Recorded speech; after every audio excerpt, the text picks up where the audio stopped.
Periyar Maniammai Institute of Science and Technology, Tanjavur. Civil engineering with specialization in GIS, remote sensing and more. எல்லா வானிலை மாற்றங்களுக்கும் பெஸ்டா இருக்கும் இந்த rouble எக்ஸ்பெயின்ஸ். இந்த மாமன்றத்தில் மதிப்பிற்குரிய எதிர்க்கட்சி தலைவர் அவர்கள் சொன்ன சில செய்திகளுக்கு சில வரி விளக்கங்களை உங்கள் மூலமாக வழங்க விரும்புகிறேன். தன்னுடைய பேச்சிலே மாண்புமிகு எதிர்க்கட்சி தலைவர் அவர்கள் சில விளக்கங்களை ஆக்கப்பூர்வமாக ஆதாரத்தோடு கூறியிருந்தால் அதை குறிப்பிடுத்து அதன்படி இந்த தமிழ்நாடு அரசு தன்னுடைய திசைவழி போக்கை சரியான முறையில் செலுத்திக் கொள்ள தயாராக தான் இருக்கிறது. நான் முதல்வன் திட்டத்தை முடக்குவதற்கோ மாற்றுவதற்கோ எங்களுக்கு எந்த திட்டமும் இல்லை. ஆனால் சில விஷயங்களை தெளிவுபடுத்த வேண்டும். 40 நாள் விரதம் முடிப்பது போல 40 நாட்கள் ஆட்சியை இந்த தாவேக அரசு நிறைவு செய்திருக்கிறது. இந்த 40 நாட்களும் பார்த்து விட்டேன், ஏமாற்றம் மட்டும்தான் மிச்சம் என்று அவர் சொன்னார். ஆனால் மக்கள் திமுகவினுடைய 40 நாள் அல்ல 5 ஆண்டுகளையும் பார்த்துவிட்டு அந்த வந்த ஏமாற்றத்தால் தான் இப்படி ஒரு தீர்ப்பை எங்களுக்கு வழங்கி இருக்கிறார்கள். ஆளுநர் மகிழ்ச்சி, அமைச்சர்கள் மகிழ்ச்சி, ஆளுநர் மகிழ்ச்சி என்றெல்லாம் சொன்னார்.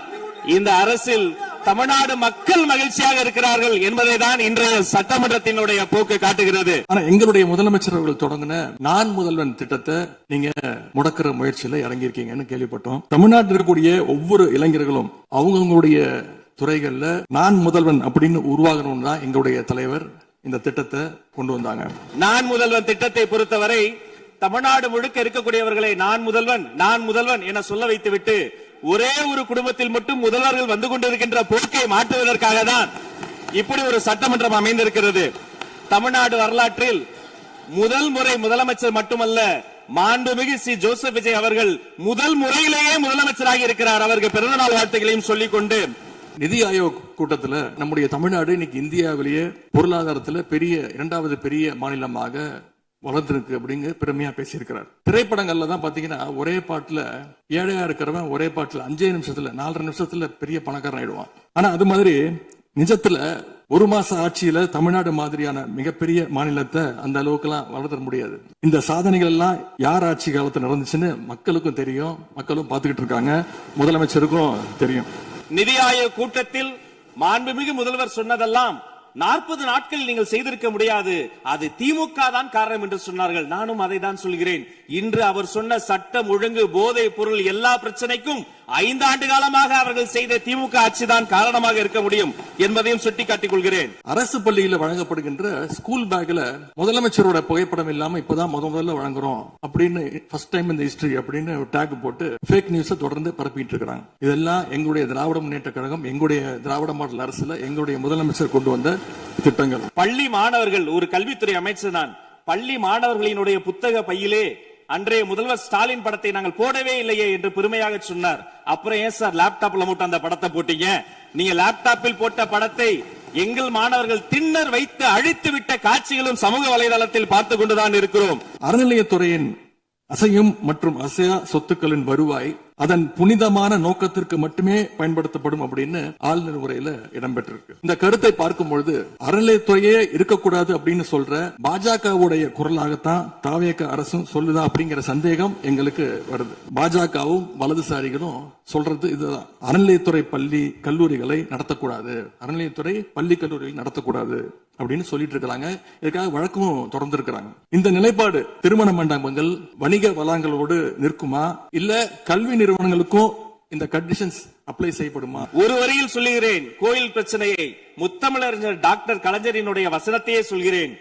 நாங்கள் கோயில் கூடாது என்று சொல்லவில்லை, கோயில் கொடியவர்களின் கூடாரமாக மாறிவிடக் கூடாது என்றுதான் சொல்லுகிறோம். தமிழ்நாட்டில் இருக்கக்கூடிய 12 மாநகராட்சிகளிலும் தூய்மை பணி செய்வதை தனியார் மயம் செய்ய போகிறதாக தொலைக்காட்சிகளையும் பத்திரிகைகளையும் தொடர்ந்து செய்திகள் வந்து கொண்டிருக்கிறது. கடந்த காலத்துல போராடிய தூய்மை பணியாளர்கள் எல்லாம் நேரில் சந்திச்சிருக்கார் இன்றைய முதலமைச்சர் அவர்கள். ஆட்சிக்கு வந்ததும் தூய்மை பணியாளர்கள்லாம் பணி நிரந்தரம் செய்வோம் அப்படின்னு அப்ப வாக்குறுதியும் கொடுத்திருக்கிறாரு. ஆனா இன்னைக்கு சொன்னதுக்கு நேர் எதிரா தனியார் மயம் அப்படின்னு செய்திகள் வந்து கொண்டிருக்கிறது. இதற்கும் முதலமைச்சர் அவர்கள் அவருடைய பதில் உரையில விளக்கத்தை தர வேண்டும் என்று கேட்டுக்கொள்கின்றேன். தூய்மை தொழிலாளர்களை இன்றே பார்த்து விட்டதாக முதல்வர் அவர்கள் முன்னாள் முதல்வர் பார்த்து விட்டதாக சொல்கிறார்கள். எங்கள் கேள்வியே அதுதான். 10 நாட்கள் ஒரு வாய் சாப்பிடாமல் உண்ணாநோம்பு இருந்த போது நானும் எனது சகோதரர்கள் அண்ணன் ஆனந்தும் மாதவம் போய் பார்த்தோமே. இன்று தூய்மை தேவதைகளை பார்க்கிற திரு ஸ்டாலின் அவர்கள் அன்னைக்கு ஏன் சார் பார்க்கல? ரிப்பன் மாளிகைக்கு அட்ரஸ் தெரியலையா? எப்படி போக வேண்டும் என்ற பாதை தெரியவில்லையா? நான் கேட்டுக்கொள்வதெல்லாம் நீங்க இந்த மின்வெட்டு பிரச்சனையால தமிழ்நாட்டை இருட்டாக்கி முதலீடுகளை கோட்டை விட்டுறாதீங்கன்னா உங்களை எல்லாம் கேட்டுக்கொள்கின்றேன். அதே மாதிரி நம்முடைய மின்சாரத்துறை அமைச்சர் 2 நாட்கள் பொறுமையா இருங்க, 2 நாட்கள் பொறுமையா இருங்கன்னு சொல்லும் போது எனக்கு அடுத்த 2 நாட்களுக்கு தமிழ்நாட்டில் மின்சாரம் இருக்குமா இல்லையா, இல்ல நாங்க எல்லாமே பொறுமையா இருக்கணும்னு அத சிம்பாலிக்கா சொல்றாரா அப்படிங்கிற சந்தேகம் எனக்கு இருக்கு. இன்னைக்கு எங்க பார்த்தாலும் அறிவிக்கப்படாத ஒரு மின்வெட்டாக இருக்கு. குடும்பங்கள்லாம் குழந்தைங்களை கூட்டு வந்து சாலை மறியலில் ஈடுபட்டு இருக்காங்க. தமிழ்நாடு எத்தனையோ திருடர்களை பார்த்திருக்கிறது.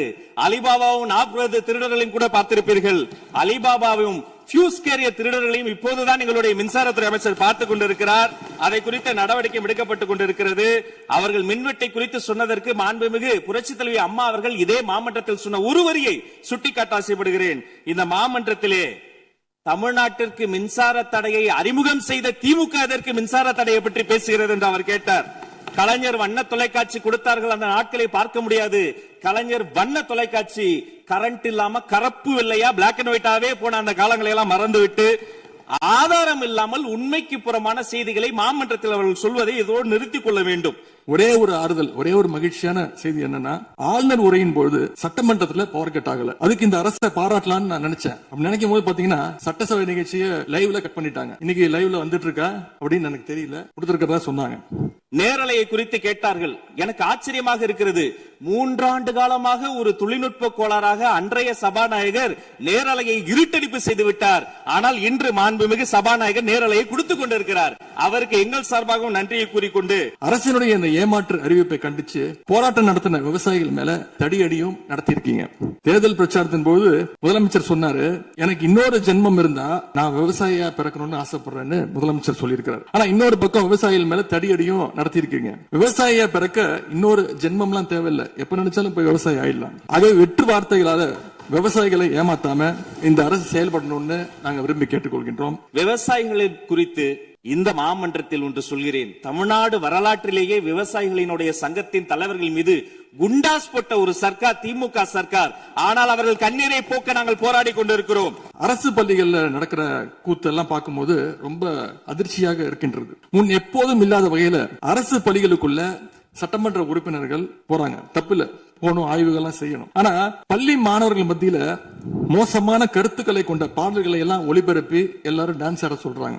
முதலமைச்சரோட போட்டோ மாற்றுறதோ பாடல் போடுறதோ இங்க பிரச்சனை கிடையாது. ஆனா அவங்க என்ன பாட்டை மாணவர்கள் மத்தியில போடுறாங்க அப்படிங்கிறது தான் இங்க இருக்கக்கூடிய பிரச்சனை. மாணவர்களுக்கு தன்னம்பிக்கையும் ஊக்கமும் அளிக்கிற மாதிரியான கருத்தான பாடல்களை போட்டா பரவாயில்ல. ஆனா சினிமா படங்கள்ல வர குத்து பாடல்கள், தவறான அர்த்தம் கொண்ட பாடல்கள் எல்லாம் குழந்தைகள் மத்தியில ஒளிபரப்பி அதை ஏற்கவே முடியாது. எனவே முதலமைச்சர் தலையிட்டு உடனே இதை நிறுத்தணும்னு கேட்டுக்கொள்கின்றேன். அரசு பள்ளிகளில் எந்த கட்சிக்காரர்களும், அது தாவேக்காரர்களாக இருந்தாலும் சரி, பள்ளி மாணவர்களை தொந்தரவு செய்யாதீர்கள் என்று சொன்னதோடு மட்டுமல்ல, பெருமையோடு சொல்கிறேன், எங்கள் கட்சியினுடைய ஒன்றிய செயலாளர் அரசு பள்ளியில் சென்று ரீல்ஸ் எடுத்ததற்காக நேற்றைய தினம் கட்சியை விட்டு நீக்கியிருக்கிறார் என்னுடைய பொதுச் செயலாளர். இன்னைக்கு தமிழ்நாட்டுடைய சட்டம் ஒழுங்கு நிலைமை எப்படி இருக்குன்னு செய்திகளை பார்த்தா அவ்வளவு கொடூரமாக இருக்கிறது. ஒரு மாசத்துல 200க்கும் மேற்பட்ட பாலியல் குற்றங்கள் நடந்திருக்கு. அதுல 100க்கும் அதிகமான குற்றங்கள் சிறுமிகள் மீதான பாலியல் வன்கொடுமைகள். ஜனநாயக நடைமுறைக்கு எதிராக குழந்தைகளை பயன்படுத்தி பெரியவங்க கிட்ட வாக்கு கேட்டார் என்று இருக்கக்கூடிய முதலமைச்சர். ஆனா அவர் ஆட்சியில குழந்தைகளுக்கும் பாதுகாப்பு இல்ல, பெரியவங்களுக்கும் பாதுகாப்பு இல்லைங்கிற நிலைமை இன்னைக்கு நடந்துட்டு இருக்கு. தூத்துக்குடியில ஆளுங்கட்சியை சேர்ந்த ஒரு அப்பாவி பெண்ணை 2 ஆளுங்கட்சி ஆட்கள் கார்ல அழைச்சிட்டு போய் மயக்க மருந்து கொடுத்து கூட்டு பாலியல் வன்கொடுமை பண்ணிருக்காங்க. இந்த சம்பவத்தை பத்தி பேசின பாதிக்கப்பட்ட பெண் திருவைகுண்டம் சட்டமன்ற உறுப்பினர் திரு சரவணன் சொல்லிதான் அழைத்து செல்லப்பட்டதாக டிவில பேட்டி கொடுத்திருக்காங்க. எல்லா மேலிடத்துக்கு தெரியும் அப்படின்னு பாதிக்கப்பட்ட பெண் பேட்டி கொடுத்திருக்காங்க. யார் அந்த மேலிடம் அப்படின்னு இன்னைக்கு மக்கள் கேட்க ஆரம்பிச்சிருக்காங்க.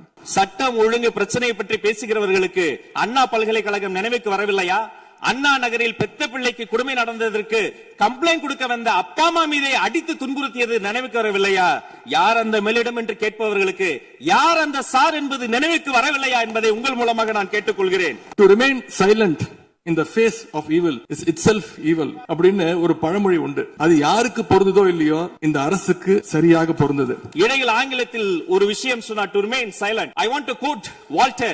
I may not agree with what you are saying, but I am ready to give my life to defend your right to say it. எதிர்க்கட்சிகளினுடைய கருத்துகளையும் அரவணைக்கக்கூடிய மாமனிதர் இந்த மன்றத்தில் முதல்வராக உட்கார்ந்து கொண்டிருக்கிறார்.